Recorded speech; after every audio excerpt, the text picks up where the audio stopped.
Good morning. आज पढ़ाएंगे प्राथमिक द्वितीयक तृतीयक एल्कोहल में विभेद। ल्यूकास अभिकर्मक के आधार पर, विक्टर मेयर परीक्षण के आधार पर, ऑक्सीकरण के आधार पर और एक्सटीकरण के आधार पर। पहला हम लेते हैं ल्यूकास अभिकर्मक के द्वारा।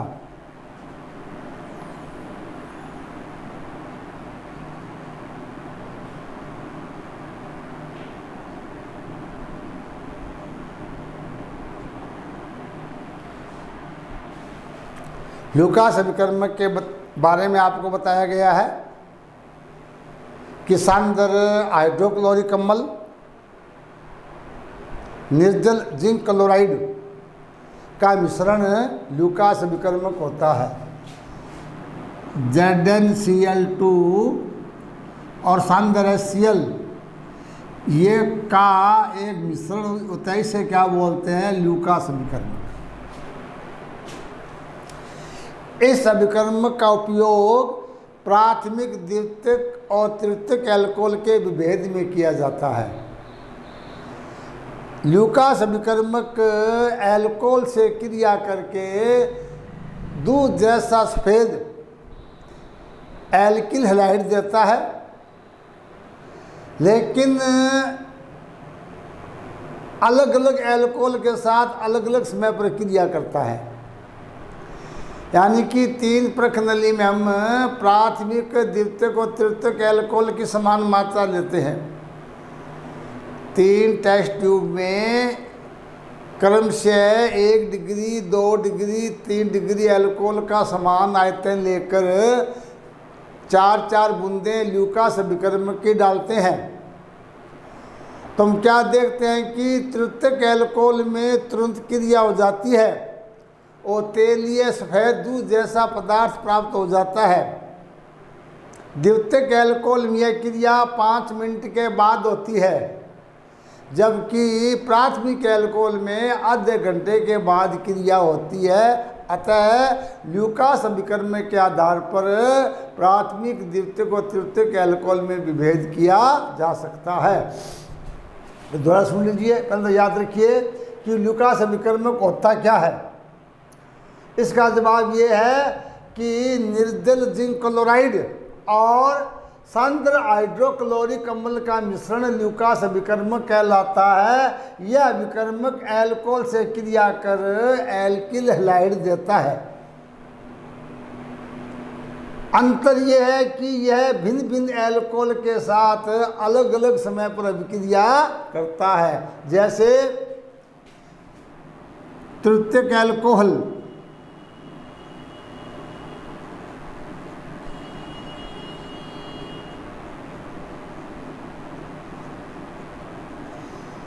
प्लस HCl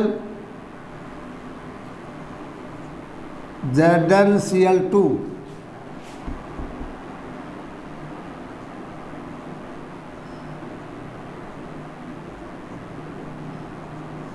या तृतीयक हैलाइड बनता है। जो यह क्रिया तुरंत होती है, यानी कि अभिक्रिया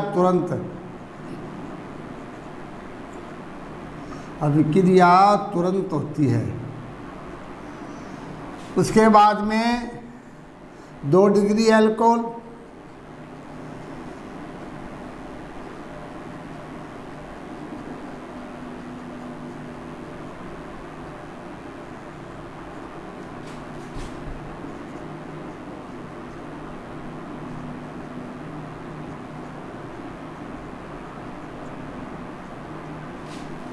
यह बिक्री होती है 5 मिनट बाद।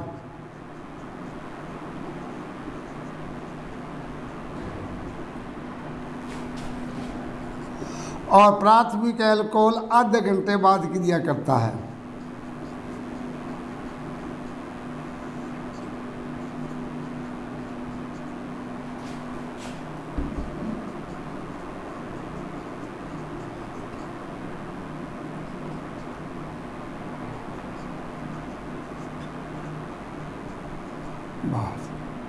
ये तीनों एल्कोहल के साथ ल्यूकास अभिकर्मक की अभिक्रिया है।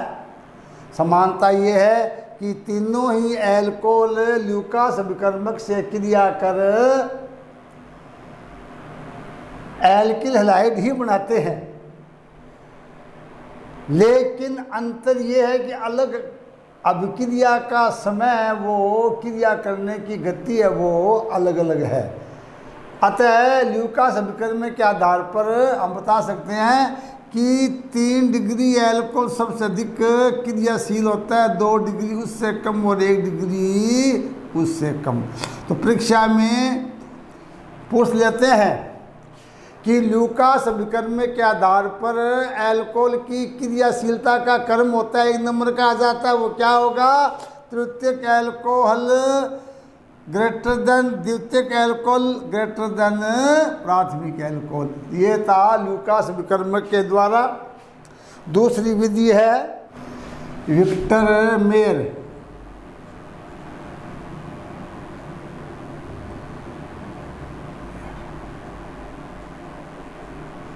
मेयर विधि।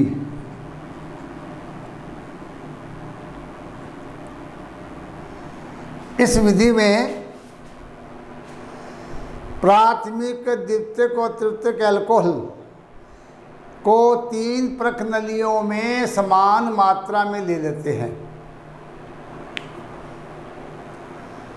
और तीनों में सबसे पहले लाल फास्फोरस और आयोडीन मिला देंगे, तो प्राथमिक, द्वितीयक और तृतीयक आयोडाइड बन जाएंगे। अब इनमें सिल्वर नाइट्राइट मिलाएंगे तो आई का NO2 के द्वारा प्रतिस्थापन हो जाता है और नाइट्रो एल्केन बन जाते हैं। यानी कि प्राथमिक नाइट्रो एल्केन, द्वितीयक नाइट्रो एल्केन और तृतीयक नाइट्रो एल्केन। फिर तीनों ही प्रखनलियों में नाइट्रस अम्ल मिलाते हैं और फिर मिलाते हैं NaOH। तो हम क्या देखते हैं? प्राथमिक एल्कोहल का जो प्रखनली का विलयन है वो लाल रंग का हो जाता है, द्वितीयक एल्कोहल का विलयन नीला हो जाता है और तृतीयक एल्कोहल का विलयन रंगहीन रहता है। अतः विक्टर मेयर विधि के द्वारा भी तीनों एल्कोहल में विभेद किया जा सकता है। फिर सुन लीजिए, 3 अलग अलग प्रखनलियों में प्राथमिक, द्वितीयक और तृतीयक एल्कोहल की समान मात्रा लेकर तीनों प्रखनलियों में पहले लाल फास्फोरस आयोडीन, फिर सिल्वर नाइट्राइट, उसके बाद नाइट्रस अम्ल और NaOH मिलाया जाता है। तो हम क्या देखते हैं? तीनों प्रखनलियों में अलग अलग रंग नज़र आते हैं। प्राथमिक एल्कोहल में लाल रंग हो जाता है, द्वितीयक एल्कोहल में नीला रंग और तृतीयक एल्कोहल में कोई रंग होता ही नहीं है। परीक्षा में इनकी समीकरण आपको देनी होती है, तो समीकरण आप समझ लीजिए। पहले लीजिए प्राथमिक एल्कोहल।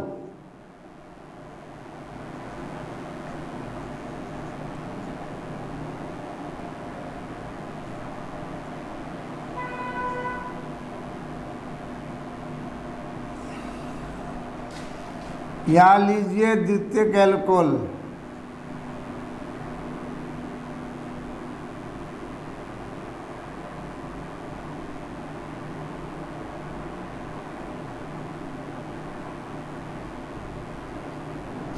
और यहाँ लेते हैं तृतीयक एल्कोहल।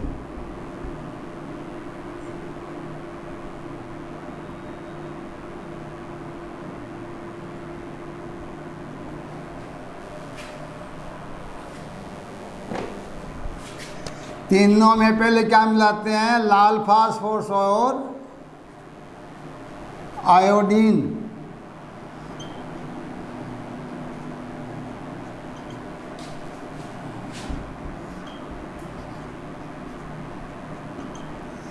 इससे इन तीनों में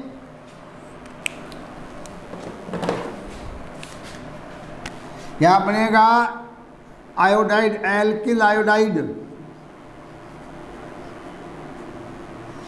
प्राथमिक, यहाँ द्वितीयक एल्किल आयोडाइड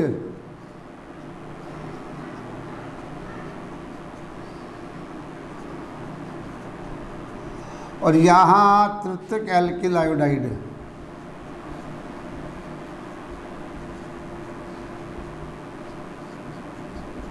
बन जाते हैं। अब इन तीनों में मिलाया जाता है AgNO2,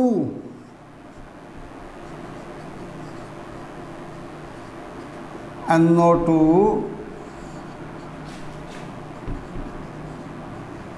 AgNO2 AgNO2, इससे AgI हट जाएगा। क्या बनेगा? नाइट्रो एल्केन, प्राथमिक नाइट्रो एल्केन या द्वितीयक नाइट्रो एल्केन, और यहाँ बनेगी तृतीयक नाइट्रो एल्केन।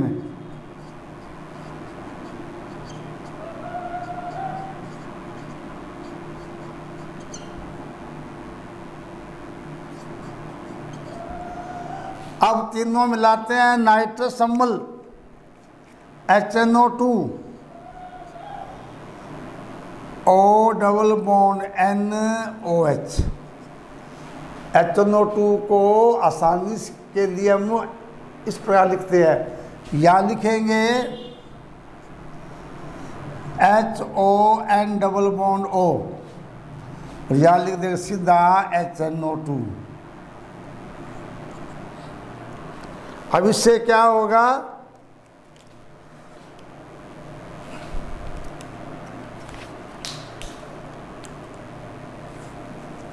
इसमें H2O का निष्कासन हो जाता है और ये बनेगा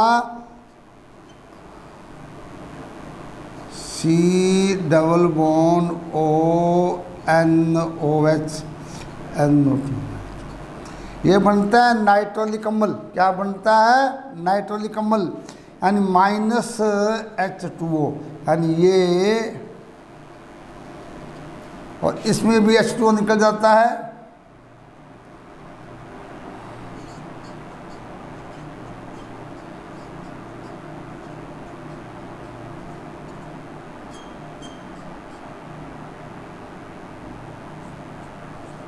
ये बनता है शुडो नाइट्रोलिक अम्ल, और यहाँ नो रिएक्शन।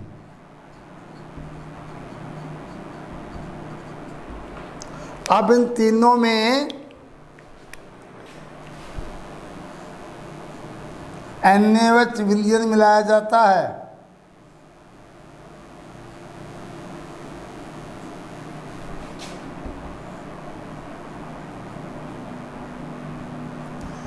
तो प्राथमिक एल्कोहल में क्या? रेड कलर विलयन सॉल्यूशन या ब्लू कलर सॉल्यूशन,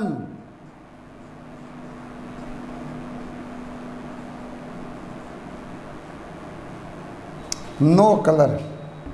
तृतीयक एल्कोहल में नो कलर।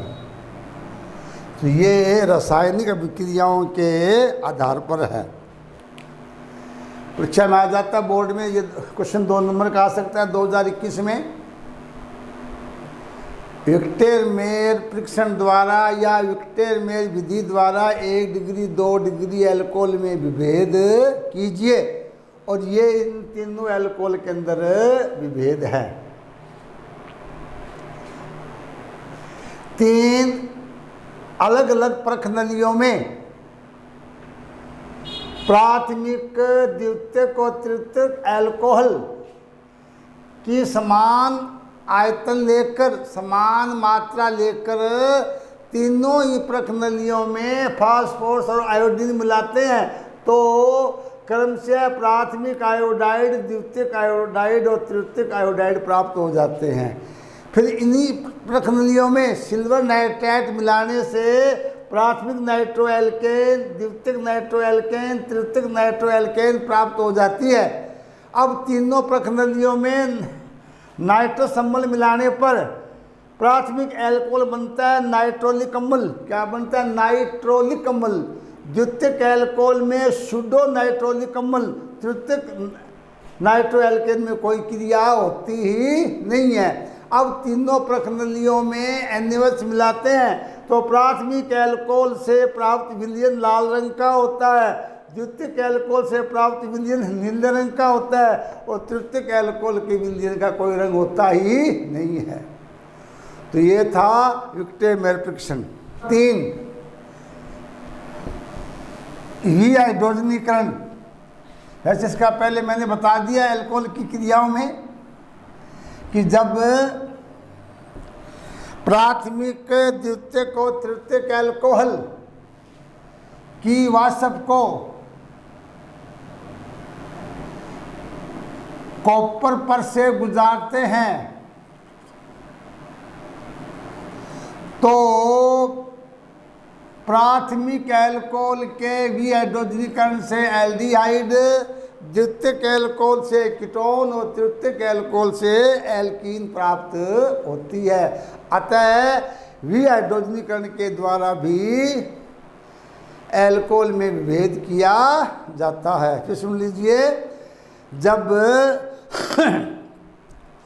प्राथमिक द्वितीयक और तृतीयक एल्कोहल की वाष्प को 573 केल्विन पर जिंक या कॉपर से गुजारते हैं तो क्रमशः एल्डिहाइड, कीटोन और एल्कीन बनती है।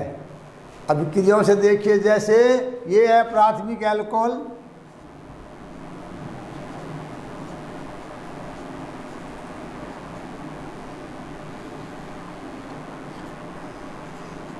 (573 केल्विन), ये बनेगा एल्डिहाइड, यानी कि एथेनॉल से क्या बनता है, एथेनेल। फिर लेते हैं द्वितीयक एल्कोहल,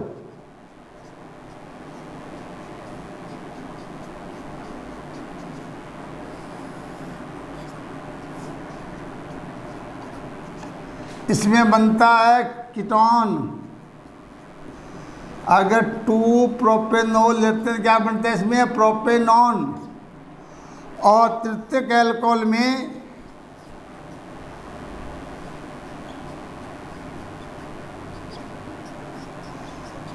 एल्कीन प्राप्त होती है। उसमें जल अणु का निष्कासन होता है, न कि हाइड्रोजन अणु का। यहाँ क्या बनेगी, एल्कीन, यानी कि आइसोब्यूटीन। तो ये है विहाइड्रोजनीकरण के आधार पर। और चौथा अंतर है ऑक्सीकरण के आधार पर।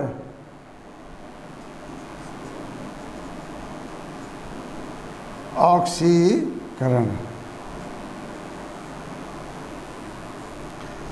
तीनों एल्कोहल अम्लीय केमिनोफोर द्वारा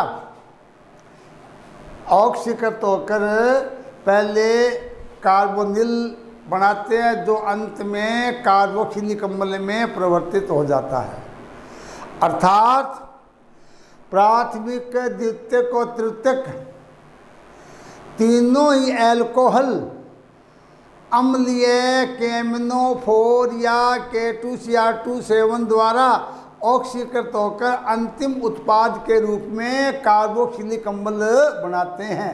ये तो होगी समानता। अंतर ये है कि प्राथमिक एल्कोहल के ऑक्सीकरण से उतने ही कार्बन का कार्बोक्सिलिक अम्ल बनता है, द्वितीयक एल्कोहल के ऑक्सीकरण से एक कम कार्बन का कार्बोक्सिलिक अम्ल प्राप्त होता है और तृतीयक एल्कोहल से 2 कम कार्बन का अम्ल प्राप्त होता है। ये इनमें अंतर आ जाता है समीकरण के द्वारा। देखिए, जैसे पहला हम लेते हैं प्राथमिक एल्कोहल,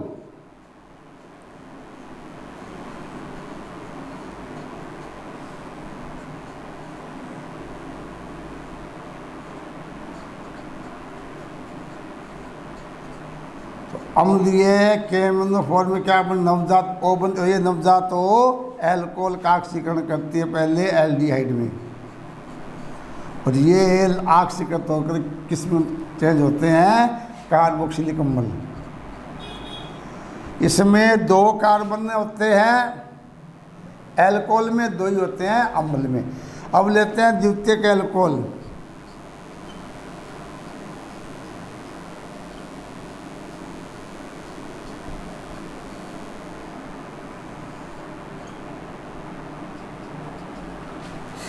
पहले बनता है इसमें कीटोन,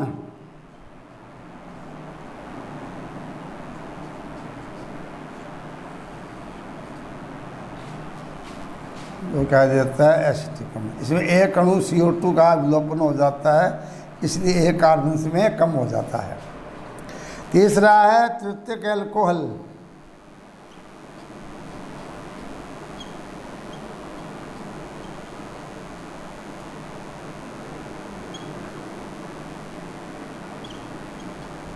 इसमें पहले कीटोन बनेगा जो पुनः ऑक्सीकृत होकर कार्बोक्सिलिक अम्ल बनाता है। अब अंतर क्या हो गया, इससे जो अम्ल बनता है उसमें 2 कार्बन कम हो जाते हैं, द्वितीयक एल्कोहल में 1 कार्बन कम हो जाता है, प्राथमिक एल्कोहल उतनी कार्बन का अम्ल प्राप्त होता है। तो ये ऑक्सीकरण के आधार पर है। पांचवा है एस्टरीकरण। आपको बताया था एस्टरीकरण क्या होता है कि जब एल्कोहल और कार्बोक्सिलिक अम्ल को सांद्र सल्फ्यूरिक अम्ल की उपस्थिति में गर्म किया जाता है तो एस्टर बनता है। इस क्रिया को एस्टरीकरण कहते हैं। यहाँ भी प्राथमिक एल्कोहल अधिक एस्टर बनाता है, तृतीयक एल्कोहल कम। यानी एस्टरीकरण के आधार पर सबसे अधिक क्रियाशील कौन सा होता है, प्राथमिक एल्कोहल होता है। एस्टरीकरण ये है नंबर 5, एस्टरीकरण। ये क्रिया ये है कि जब एल्कोहल कार्बोक्सिलिक अम्ल के साथ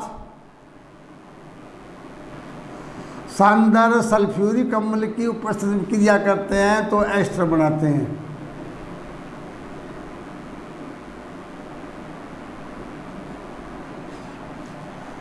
RCOR प्लस H2O। अब यहाँ क्या है कि इनकी क्रियाशीलता क्रम आ जाता है। उदाहरण में देखो CH3CH2OH प्लस CH3COOH। इसकी जब क्रिया कराते हैं तो एथिल एसीटेट एस्टर बनता है।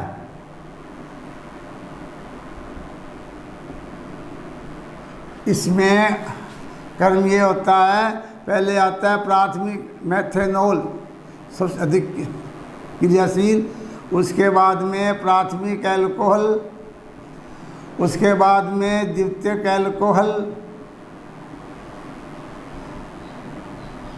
सबसे अधिक कम होता है तृतीयक एल्कोहल। तो ये तीनों एल्कोहल की अंतर है। क्या है, 5 क्रियाओं के द्वारा प्राथमिक द्वितीयक और तृतीयक एल्कोहल में विभेद किया जाता है। परीक्षा में एक तो नाम देकर आ जाता है, एक आ जाता है कि ये एस्टरीकरण के आधार पर एल्कोहल की क्रियाशीलता का क्रम, ल्यूकास विकर्ण के आधार पर क्रियाशीलता का क्रम और विहाइड्रोजनीकरण के आधार पर या ऑक्सीकरण के आधार पर प्राथमिक द्वितीयक और तृतीयक एल्कोहल में विभेद। इन 5 में से हो सकता है बोर्ड में एक आपको अंतर आ जाए। इसके बाद आता है मेथेनॉल और एथेनॉल के बनाने की औद्योगिक विधियाँ। मेथेनॉल और एथेनॉल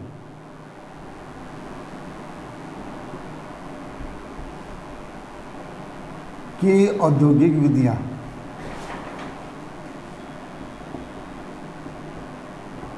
औद्योगिक विधि, पहले हम लेते हैं मेथेनॉल। इसकी 2 विधियाँ हैं, एक तो है कास्ट से और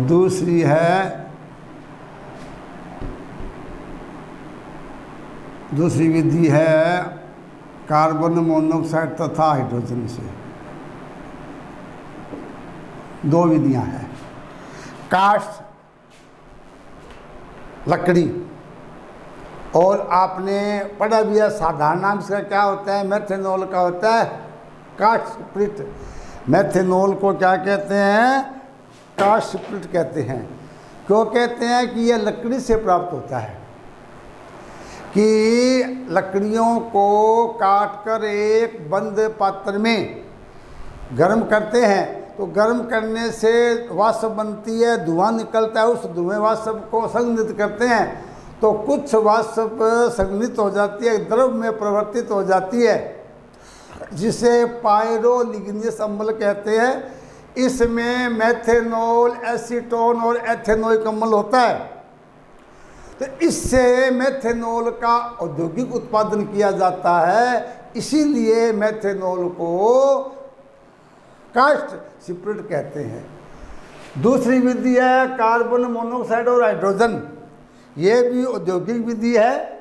जब कार्बन मोनोऑक्साइड और हाइड्रोजन के मिश्रण को जिंक ऑक्साइड, क्रोमियम ऑक्साइड उत्प्रेरक की उपस्थिति में उच्च दाब पर प्रवाहित करते हैं, तो ये क्रिया करके मेथेनॉल में परिवर्तित हो जाती है। कार्बन मोनोऑक्साइड और हाइड्रोजन ZnOCr2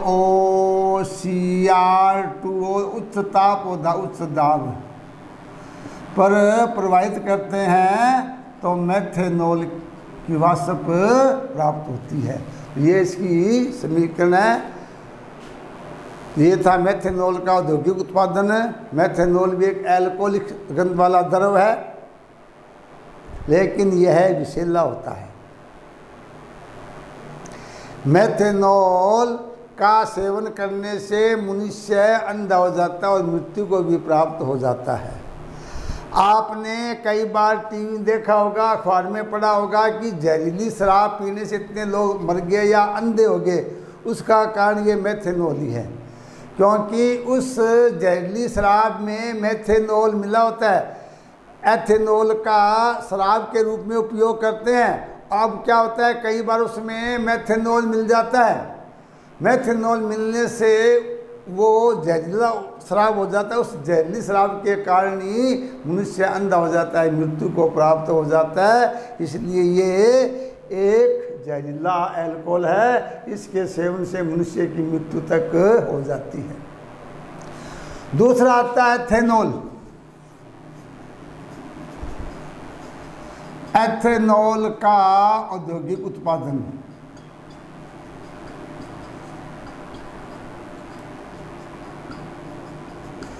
इसका औद्योगिक उत्पादन करते हैं एक तो शीरे से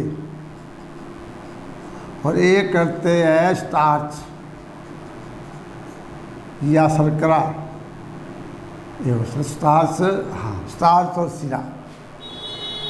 अब देखिए शीरा, अब एक शीरा तो ये होता है शीरा, शीरा, शीरा और शीरा।